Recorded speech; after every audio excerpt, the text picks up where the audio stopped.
আমন্ত্রণ জানাচ্ছি প্রিয় দর্শক মানচিত্র নিয়মিত আয়োজন কথোপকথনে। সুপ্রিয় দর্শক, আসসালামু আলাইকুম। আপনাদের সবাইকে স্বাগত জানাচ্ছি এখনকার আলোচনা। আপনাদের সঙ্গে আছি আমি সিরাজুল ইসলাম। দর্শক, ডোনাল্ড ট্রাম্প বলেছিলেন দ্বিতীয় বিশ্বযুদ্ধের পরে এর চেয়ে আর বড় কোনো হামলা হয়নি, আমি এমন হামলা চালাবো ইরানের উপরে।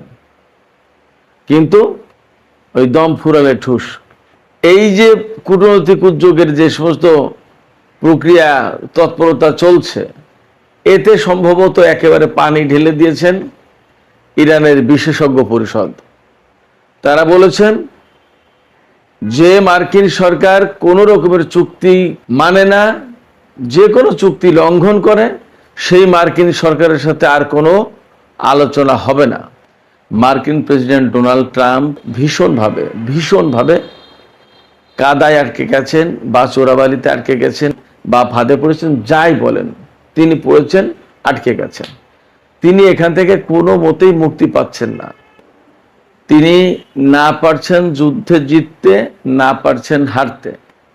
কি এক ভয়ঙ্কর সংকটে তিনি এখন হুমকি দিচ্ছেন, ইরান যদি চুক্তি না করে তাহলে ইরানের নেতাদেরকে শিরোচ্ছেদ করা হবে। তিনি যে হুমকি দিচ্ছেন, সেই হুমকি তিনি বাস্তবায়ন করতে পারবেন? আজকেই গণমাধ্যমে খবর আছে তিনি বহুবার হুমকি দিয়েছেন এবং সেই সমস্ত হুমকি থেকে কিভাবে পিছিয়ে গেছেন। এপাশে ইরান এবং আমেরিকার মধ্যে যখন প্রচণ্ড রকমের অচল অবস্থা, তখন কিন্তু আঞ্চলিক যে সমস্ত দেশ যারা বিভিন্ন সময় কূটনৈতিক উদ্যোগ নিয়েছে, তারা একেবারে থেমে নেই। গত রাতে পাকিস্তানের পররাষ্ট্রমন্ত্রী ইসহাক দার ইরানের পররাষ্ট্রমন্ত্রী সাইদ আব্বাস আরাকচিকে পাকিস্তান সফরে দাওয়াত দিয়েছেন। আর পাকিস্তানের জাতীয় সংসদের স্পিকার আয়াজ সাদিক ইরানের জাতীয় সংসদের স্পিকার মোহাম্মদ বাকের কলিবাবকে পাকিস্তান সফরে দাওয়াত দিয়েছেন। তার মানে ইরানের প্রধান দুই আলোচক, তাদের দুইজনকেই পাকিস্তানের পক্ষ থেকে দাওয়াত দেওয়া হয়েছে এবং বলা হয়েছে যত তাড়াতাড়ি সম্ভব আপনারা একটু আসেন। এই যে কূটনৈতিক উদ্যোগের যে সমস্ত প্রক্রিয়া তৎপরতা চলছে, এতে সম্ভবত একেবারে পানি ঢেলে দিয়েছেন ইরানের বিশেষজ্ঞ পরিষদ।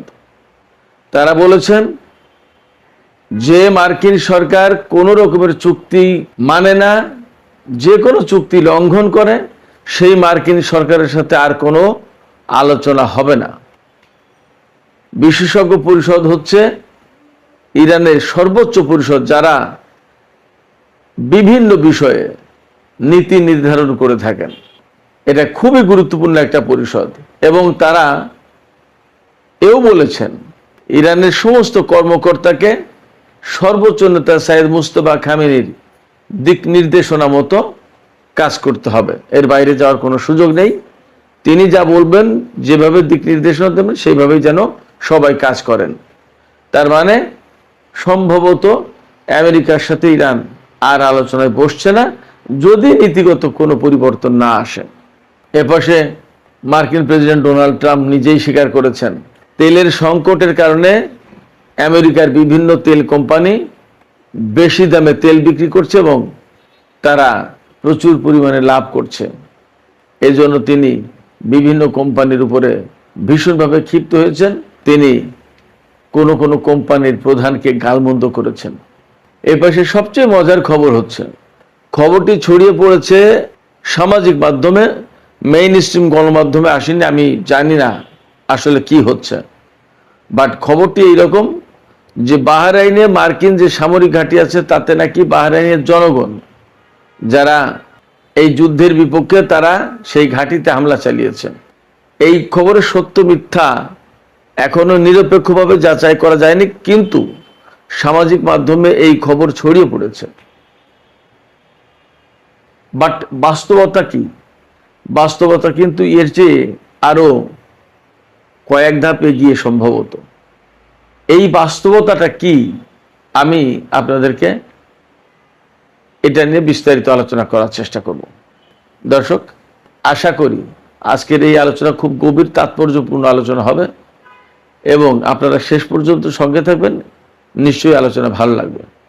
আর যদি আলোচনা ভালো লাগে তাহলে লাইক কমেন্ট শেয়ার করবেন এবং চ্যানেলটি সাবস্ক্রাইব করে সাথেই থাকবেন। দর্শক, চলুন আমরা বিস্তারিত আলোচনা করি।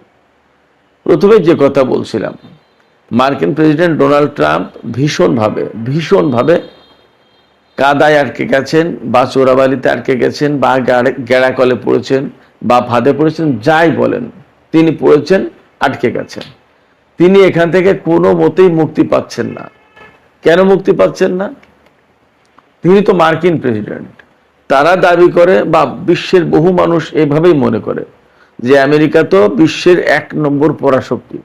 সেই পরাশক্তির প্রেসিডেন্ট যখন ইরানের মতো একটা নিষেধাজ্ঞা কবলিত দেশের বিরুদ্ধে যুদ্ধ করতে এসেছে এবং দফায় দফায় মার খাচ্ছে, তাদের বহু সেনার কফিন আমেরিকায় পৌঁছেছে। পেন্টাগনের শিকার মতে প্রায় 700 আহত হয়েছে এবং মার্কিন ঘাঁটিগুলো যখন মধ্যপ্রাচ্যে প্রায় সব তছনছ হয়ে গেছে, সিআইএর ঘাঁটিগুলো, গোপন ঘাঁটি, যেগুলো কেউ জানে না এটা দূতাবাস নাকি এটা সিআইএর ঘাঁটি, এটা কেউ জানে না, এইরকম জায়গায় একদম চিহ্নিত করে করে ইরান যখন হামলা চালাচ্ছে, তখন মার্কিন প্রেসিডেন্ট ডোনাল্ড ট্রাম্প মহা ফাঁপড়ে পড়ে গেছেন, মহা ফাঁদে পড়ে গেছেন। তার এখান থেকে বেরিয়ে আসার কোনো পথ পাচ্ছে না তিনি। একবার বলছেন ইরানের উপরে ভয়াবহ হামলা হবে, এই তো গত 3 দিন আগে যে হামলার হুমকিটা উনি দিয়েছিলেন, সেটা কি বলেছিলেন জানেন? ডোনাল্ড ট্রাম্প বলেছিলেন, দ্বিতীয় বিশ্বযুদ্ধের পরে এর চেয়ে আর বড় কোনো হামলা হয়নি, আমি এমন হামলা চালাবো ইরানের উপরে। কিন্তু ওই দম ফুরালে ঠুস, এরকম একটা অবস্থা হয়ে গেছে। তিনি নিজেই হুমকি দিচ্ছেন, নিজেই চুক্তির কল্পনা করছেন, নিজেই বলছেন আলোচনা চলছে, এবং নিজেই আবার ইরানকে গালিগালাজ করছে যে এরা বিশ্বাসঘাতক, এরা দ্বিমুখী, এরা কথা রাখে না, এরা একবার এক কথা বলে আর একবার আর এক কথা বলে, নানান রকমের কথা। অথচ ইরান কিন্তু বলেই যাচ্ছে আমেরিকার সাথে আমাদের কোনো আলোচনা চলছে না। মার্কিন সাংবাদিকরা তাকে জিজ্ঞেস করেছেন ডোনাল্ড ট্রাম্পকে, যে আপনি যে আলোচনার কথা বলছেন, কই? ইরান তো বলছেন যে না। তখন ডোনাল্ড ট্রাম্প বলছেন, না, এটা একটা খুব কল্পনার বাইরের জিনিস, এটা তোমরা বুঝবা না, এটা আলোচনা হচ্ছে ভিতরে ভিতরে। এবং তিনি তো একদম নিশ্চিত বলেছিলেন, সোমবারের কথা তিনি বলেছিলেন যে আজকেই আলোচনায় বসছে এবং একটা চুক্তি হবে। এবং তিনি খুব ইগারলি ওয়েট করছেন, প্রচন্ড আগ্রহ নিয়ে অপেক্ষা করছেন একটা চুক্তির। ইরানের বক্তব্য কি? ইরান অনেকবার তার সাথে চুক্তি করেছে এবং অনেক আলোচনায় বসেছে, প্রত্যেকবার রেজাল্ট হয়েছে কি? আলোচনায় বসার পর একটা পর্যায়ে যখন যায়, তখন আমেরিকা হামলা চালায়। এই হামলা ইরানের জন্য যেমন বিব্রতকর, কষ্টদায়ক, তেমনি অপমানজনক। আমি সবসময় বলি, ইরানিরা অত্যন্ত নিজেদের আত্মসম্মান বোধের ব্যাপারে খুব সচেতন। এই আত্মসম্মান বোধে তাদের লাগে যে আমাদের সাথে আলোচনায় বসে আবার আমাদের উপর হামলা করলো, আমাদের সাথে চুক্তি করে সেই চুক্তি ভেঙে ফেললো। এরপরেও নিজেদের দেশের মানুষ, আঞ্চলিক দেশগুলো এবং বিশ্ববাসীকে বিভিন্ন সময় বোঝানোর প্রয়োজন ছিল যে আমরা যুদ্ধ করতে চাই না, আমরা চুক্তি করতে চাই, আমরা শান্তি চাই। এই জন্য বিভিন্ন সময় আমেরিকার সাথে আলোচনায় বসেছে, চুক্তি করেছে, এবং এখন ইরানকে কেউ দোষারোপ করতে পারবে না যে ইরান আলোচনায় বসতে চায়নি, চুক্তি করতে চায়নি, ইরানের কারণে এই যুদ্ধটা হলো। এই কথা কেউ বলতে পারবে না, ইরানের বিরুদ্ধে কেউ ইরানকে দোষী করতে পারবে না। তো সমস্ত গুটি যখন ডোনাল্ড ট্রাম্পের শেষ, তিনি তো অতি চালাক মানুষ, নিজেকে এইভাবেই ভাবেন, সেই জন্য এক এক সময় এক এক কাজ করেছেন। কখনো আলোচনা, কখনো আলোচনার নামে ধোঁকা, কখনো আলোচনার নামে ইরানের উপর হামলা, কখনো চুক্তি, কখনো সেই চুক্তির নামে নিজেদেরকে একটু গুছিয়ে নেওয়া, আবার ভেঙে ফেলা, আবার হামলা, এই সমস্ত সব কিছু করেছেন। কিন্তু বাস্তবতা হচ্ছে কি, বাংলা একটা প্রবাদ আছে যে 16 চুঙার বুদ্ধি এক চুঙায় যখন ঢুকে যায় তখন আর কোনো কাজ করে না। অর্থাৎ আপনি যখন চালাকি করবেন, করতে করতে কত দূর দৌড়াবেন, একটা পর্যায়ে কিন্তু আপনাকে ধরা পড়তেই হবে। চালাকির ভাত নেই এবং অতি চালাকের গলায় দড়ি, একটা কথা আছে। যে সমস্ত সবকিছু মিলে ইরানকে বারবার অপমান করার চেষ্টা করেছে, ধোঁকা দেওয়ার চেষ্টা করেছে এবং ইরানকে বিব্রতকর একটা পরিস্থিতি ফেলে তার উপর যুদ্ধ চাপিয়ে দিয়ে তাদের বৈধ সরকারকে ক্ষমতাচ্যুত করার চেষ্টা করেছে, বৈধ অধিকারকে ধ্বংস করে দেওয়ার চেষ্টা করেছে। এই সমস্ত কারণে ইরান এখন আর আলোচনায় যাবে বলে মনে হয় না। বাকির কলিবফ বা আব্বাস আরাকচি বা অন্য কেউ আলোচনায় যেতে চাইলেও ইরানের সর্বোচ্চ নেতার পক্ষ থেকে এবং বিশেষজ্ঞ পরিষদের পক্ষ থেকে যে বক্তব্য আসলো, এই বক্তব্যের পর আর আলোচনা হবে না। তাহলে কি এখানে প্রশ্ন আসে, তাহলে কি করবে? এই জায়গাটাই সিদ্ধান্ত নেওয়ার প্রশ্ন আমেরিকার। ডোনাল্ড ট্রাম্প মুশকিলে পড়েছেন কোথায়? ডোনাল্ড ট্রাম্প মুশকিল পড়েছেন এখানে যে তিনি না পারছেন ইরানের বিরুদ্ধে ভয়াবহ যুদ্ধ চালাতে, আর না পারছেন যে ঠিক আছে যাক, যা হয়েছে হয়েছে পর্যন্তই থাক, আমি চলে গেলাম। এটা করা মানেই পরাজয় মেনে নেওয়া। আর প্রচন্ড রকমের হামলা চালাতে গেলে তার হাতে সেই কল কবজা, সেই মেকানিজম, সেই ব্যবস্থা নেই। যার কারণেই তিনি এখন খুঁজছেন যে অপ্রচলিত পথে কিভাবে ইরানকে প্রচন্ড রকমের শাস্তি দেওয়া যায়।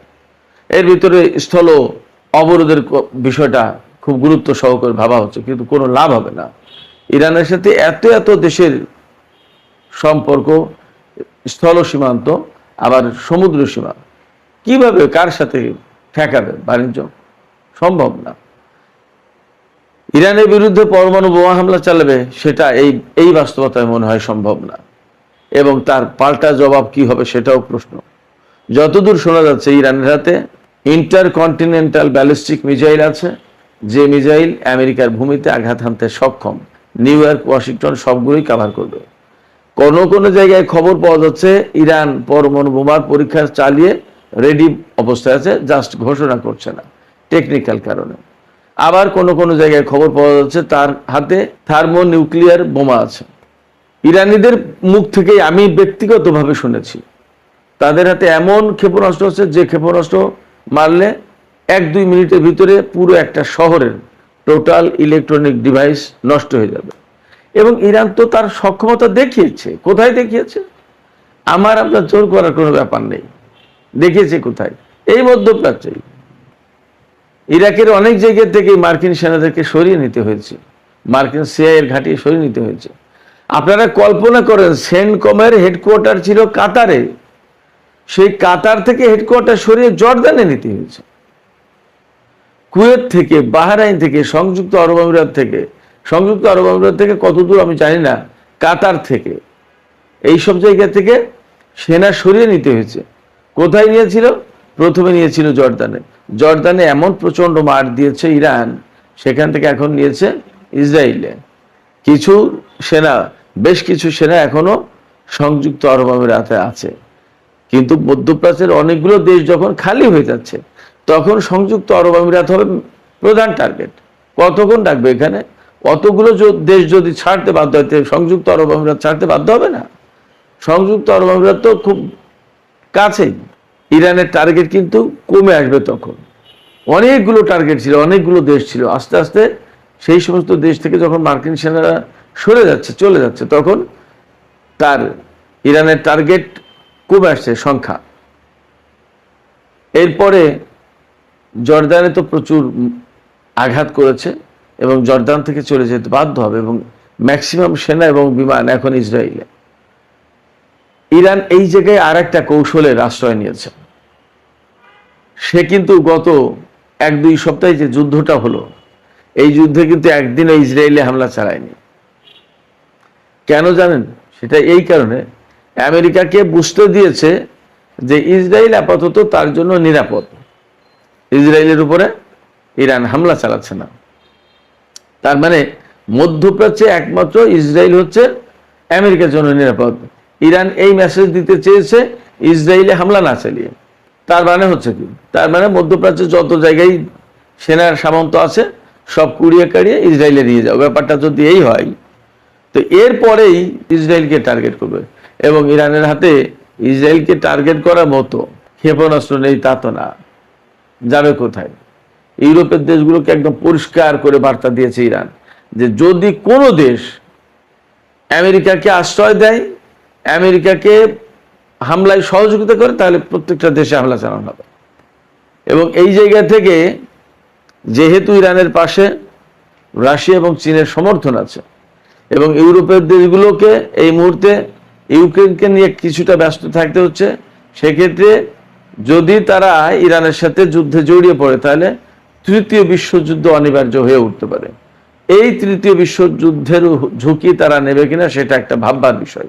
এই কারণে ইউরোপের দেশগুলো আমেরিকার সাথে সরাসরি যুদ্ধে জড়াতে চাইছে না, যুক্ত হচ্ছে না। তাহলে বেসিক্যালি যা হবে, মধ্যপ্রাচ্য থেকে মার্কিন সেনাদের বেরিয়ে যাওয়ার পথ হচ্ছে ইসরায়েল হয়ে ভূমধ্যসাগর দিয়ে আটলান্টিক পাড়ি দেয়া। আমি অনেক আগে থেকে বলে আসছি যে মধ্যপ্রাচ্যের এই যে আরব দেশগুলো, এই আরব দেশগুলো থেকে সমস্ত সেনা ক্লোজ করে আস্তে আস্তে আস্তে আস্তে ওই ইসরায়েলের দিকে নিয়ে যাচ্ছে। ওখানে এমন ব্যাপক হামলা চালাবে ইরান এক সময়, ওখান থেকে তখন জাহাজে করে পাড়ি দিতে বাধ্য হবে বা বিমানে করে চলে যেতে বাধ্য হবে। ইসরায়েলের সাথেই তো ভূমধ্যসাগর, তাদের পথ নেই। আমি এটা কোনো আবেগ নির্ভর কথা বলছি না, বাস্তবতা। 2-3 দিন আগে আমি একটা খবর দিয়েছিলাম, আপনাদের নিশ্চয়ই মনে থাকার কথা, যে ইউরোপের যে মার্কিন কমান্ড, অর্থাৎ বিশ্বের বিভিন্ন জায়গায় সেন্ট্রাল কমান্ড, সেন্টকম, তারপরে প্যাসিফিক কমান্ড আছে, বিভিন্ন কমান্ড আছে, কিন্তু তাদের এক একটা কমান্ডের আওতায় এক একটা অঞ্চল। তাই ইউরোপীয় কমান্ড যেটা, সেই কমান্ডের কমান্ডার জেনারেল অ্যালেক্সাস, তিনি বলেছেন যে ইসরায়েলকে প্রোটেকশন দেওয়ার মতো ক্ষমতা এখন ইউরোপীয় কমান্ডার নেই। হয় আমেরিকাকে প্রোটেকশন দিতে হবে, না হয় ইসরায়েলকে, যে কোনো একটাকে, দুটোকে একসাথে পারবে না তারা। তাদের হাতে সেই রকমের সরঞ্জাম, যুদ্ধাস্ত্র, জাহাজ, ডেস্ট্রয়ার নেই। তার মানে কি, আমেরিকা কি অনেক বেশি জাহাজ এই পাশে দিয়ে এসেছে, নাকি আমেরিকার অনেক জাহাজ ক্ষতিগ্রস্ত হয়েছে? ব্যাপারটা কি? হঠাৎ করে ডেস্ট্রয়ারের সংকট পড়লো কেন ইউরোপীয় কমান্ডে? সেটা কিন্তু একটা প্রশ্ন। এই যে ইউরোপীয় কমান্ডের পক্ষ থেকে যে বক্তব্য যে একসাথে ইসরায়েল এবং আমেরিকাকে প্রোটেকশন দেওয়ার মতো ক্ষমতা তাদের এই মুহূর্তে নেই, যে কোনো একটাকে দিতে পারবে, it's a very big message. এটা অনেক বড় বার্তা। আমেরিকার সক্ষমতা কোথায় যাচ্ছে খেয়াল করুন। এবং আমেরিকা যে ইরানকে হারাতে পারছে না এটা তো পরিষ্কার, বরং মধ্যপ্রাচ্যের বহু সংখ্যক ঘাঁটি তছনছ করে দিয়েছে, বহু সংখ্যক ঘাঁটি থেকে তাদের সেনা সরিয়ে নিতে হচ্ছে। এখন তারা বারবার হুমকি দিয়ে সেই হুমকি নিজেরাই পিছাতে বাধ্য হচ্ছে যে এই হুমকি বাস্তবায়ন করা যাবে না, কারণ তার রিয়াকশনটা হবে ভয়াবহ। আগে যেখানে অনেকগুলো দেশে মার্কিন সেনা ছড়িয়ে ছিটিয়ে ছিল, এখন মূলত মার্কিন সেনার অবস্থান ইসরায়েলে। তাহলে ইসরায়েল ছোট একটা জায়গা, সেই ইসরায়েলকে টার্গেট করে হামলা চালানো ইরানের পক্ষে তো কঠিন কোনো কাজ না। এই অবস্থায় ইরানের যে ঝানু ঝানু রাজনীতিবিদ, যারা কৌশলবিদ, তারা খুব ভালোভাবে বুঝাচ্ছে, যার কারণে এখন ইরানের বিশেষজ্ঞ পরিষদের যারা সদস্য, তারা তো খুব ঝানু ব্যক্তিত্ব। অনেককে আপনারা হয়তো জুব্বা পাগড়ি দেখবেন, কিন্তু তারা ওই সাধারণ কোনো মাদ্রাসায় লেখাপড়া করা মানুষ আর ধর্মকর্ম নিয়ে শুধু ব্যস্ত থাকে, নট দ্যাট। তারা বিশ্ব রাজনীতি খুব ভালো করে বোঝেন। শুধু তাই না, সমরনীতি, কোন অস্ত্রের কেমন ব্যবহার, এই সমস্ত সবকিছু দারুণ অভিজ্ঞতা না। এগুলো নিয়ে তাদের ট্রেনিং নিতে হয়, প্রশিক্ষণ নিতে হয়। দেশ চালাতে গেলে আন্দাজে করলে তো হবে না, অনেক কিছু খবর রাখতে হয়। তো এই বিশেষজ্ঞ পরিষদে শুধু আলেম না, রাজনীতিবিদ, সেনা কমান্ডার সাবেক, তারপরে কূটনীতিবিদ, বিজ্ঞানী, অর্থাৎ প্রত্যেকটা সেকশনের বিশেষজ্ঞ পর্যায়ের লোকজন নিয়ে এই বিশেষজ্ঞ পরিষদ। এই বিশেষজ্ঞ পরিষদ পরিষ্কার করে বলে দিয়েছেন যে আমেরিকার সাথে আর কোনো আলোচনা নেই। সর্বোচ্চ নেতা যেভাবে দিক নির্দেশনা দেন সেইভাবে চলেন। সর্বোচ্চ নেতার পক্ষ থেকে এই আপাতত দিক নির্দেশনা সম্ভবত এটাই যে আমেরিকা যেহেতু চুক্তি রাখে না, লঙ্ঘন করে, তারা যুদ্ধবিরতির কথা বলে তারা নিজেরাই যুদ্ধ শুরু করে, অতএব তাদের সাথে আর চুক্তি করে আলোচনা করে লাভ নেই, বরং প্রতিরোধ করো যাতে তারা মধ্যপ্রাচ্য থেকে চলে যেতে বাধ্য হয়। এবং মধ্যপ্রাচ্য থেকে যদি আমেরিকা চলে যেতে বাধ্য হয়, তাহলে ইরানের চূড়ান্তভাবে চাওয়া পাওয়াটাই তো পূরণ হলো। ইরান বহু বছর থেকে বলে আসছে যে মধ্যপ্রাচ্যে আমেরিকার উপস্থিতির কারণেই যত জটিলতা তৈরি হয়েছে, নিরাপত্তাহীনতা তৈরি হয়েছে এবং যত গোলমাল গোলযোগ সংকট সমস্ত সবকিছু মার্কিন উপস্থিতির কারণে। তো আমেরিকার সেনারা যদি চলে যায় তাহলে কিন্তু ইরান যে কথা বলে আসছিল, যে প্রত্যাশা করে আসছিল, সেই প্রত্যাশাই পূরণ হয়, অর্থাৎ মার্কিন মুক্ত মধ্যপ্রাচ্য। ব্যাপারটা যদি তাই হয় তাহলে হয়তো ইরান এখন পুরোপুরি প্রতিরোধের পথ বেছে নেবে। হয়তো আমেরিকা যেমন চালাকি করেছে ইরানের সাথে বারবার আলোচনার নামে, যুদ্ধবিরতির নামে বিভিন্ন সময় ক্ষেপণ করেছে এবং তারা নিজেরা গুছিয়ে নিয়েছে, আবার যুদ্ধবিরতি বা আলোচনা ভেঙে দিয়ে যুদ্ধ করেছে। ইরানও হয়তো এখন সৌদি আরব, কাতার, সংযুক্ত আরব আমিরাত, তুরস্ক, পাকিস্তান এদেরকে লাগিয়ে রেখেছে। এক এক সময় এক এক রকমের কথা বলছে।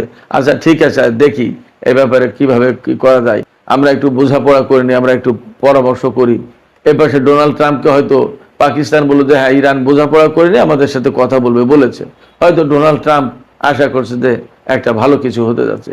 এবং এই যে তেলের সংকট, আমেরিকায় প্রচন্ড রকমের তেলের সংকট পড়েছে এবং আরো বেশ কিছুদিন আগে কিন্তু বলেছিলেন যে এই মুহূর্তে যুদ্ধ বন্ধ না করলে আমেরিকা তেলের ভয়াবহ সংকটে পড়তো, তার হাতে 1 মাসের তেল আছে। তাহলে আবার যুদ্ধ করেছে, আবার তো যুদ্ধ, এখন তেল বন্ধ, হরমুজ প্রণালী এবং লোহিত সাগর দুটোই, সংকটটা আরো বেড়েছে। এবং ডোনাল্ড ট্রাম্প নিজেই বলছেন যে মার্কিন কোম্পানিগুলো এখন সুযোগ নিয়ে বেশি বেশি লাভ করছে। এই পরিস্থিতিতে ইরান হয়তো এই বুদ্ধিমত্তা খাটাতে পারে যে ডোনাল্ড ট্রাম্পকে আলোচনার কথা বলে তাকে তন্দ্রাচ্ছন্ন করে রাখতে হবে, মোহাচ্ছন্ন, ইলিউশনের ভিতরে রাখতে হবে। শুধু তার মাথায় থাকুক যে আলোচনা একটা হচ্ছে, বাট এর ভিতর দিয়ে সময় ক্ষেপণ হবে, হরমুজ প্রণালী আটকে থাকবে, লোহিত সাগর আটকে থাকবে, বাব আল মান্দেব প্রণালী আটকে থাকবে, ভয়াবহ রকমের তেলের সংকট হবে। তখন তারা সারেন্ডার করতে বাধ্য হবে। যুদ্ধ কোথায় করবে? যুদ্ধ করে কি হরমুজ প্রণালী, বাব আল মান্দেব প্রণালী খোলা যাবে? যাবে না।